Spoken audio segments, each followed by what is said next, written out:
ఈ జుట్టు రియలా సవరమా అన్న డౌట్ మీకు వచ్చిందా? నాకైతే అస్సలు రాలేదండి. అలా ఏసుకోవాలన్నట్టు సవరం. ఈ రోజైతే నేను సవరం పెట్టుకొని జుట్టేసుకుంటున్నా. అసలు ఒక్కరు కూడా నా జుట్టుని సవరం అని చెప్పేసి అనుకోలేరండి. రియల్ జుట్టు అని చెప్పగానే నమ్మేసిర్రు. అసలు సవరమా అని ఒక్కరు కూడా అడగలేదండి. అడిగిన ఒక్కరికి కూడా ఇది నా జుట్టే, చూసిర్రా సవరం ఎక్కడైనా కనిపిస్తుందా అని చెప్పేసి అంటే, అవునే ఇది నీ జుట్టే, ఎంత బాగుంది నీ జుట్టు అని చెప్పేసి అన్నారండి.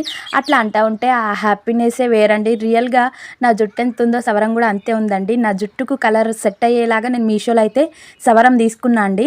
కాకపోతే జుట్టు వేసుకునేటప్పుడు కొంచెం లావుగొస్తుంది. ఇంకా అందుకని చెప్పేసి జనాలు ఎక్కువ గుర్తుపడతలేరు. ఇంకా నేను వేసుకునే టెక్నిక్ కూడా అట్లుంటదండి. ఆ టెక్నిక్ ఏంటో ఈరోజు మీకు కూడా తెలవాలని వీడియో అయితే అప్లోడ్ చేసిన. ఎట్లా వేసుకున్నానో చూసిర్రు కదా. ఫస్ట్ అయితే జుట్టుని 3 పాయల లెక్క డివైడ్ చేసుకొని దానికి 3 పాయల సవరం పెట్టి ఫస్ట్ సవరం అల్లాలండి. తర్వాత జుట్టు అల్లాలి. ఇంకా అట్లయితే సవరం కనిపించదు. అసలు ఇన్ని డేస్ నేను సవరం వేసుకుంటున్నాను ఎవ్వరికి తెలియదండి. ఈ రోజు అయితే ఈ షార్ట్ తోటి సీక్రెట్ అనేది రివీల్ అయిపోతుంది.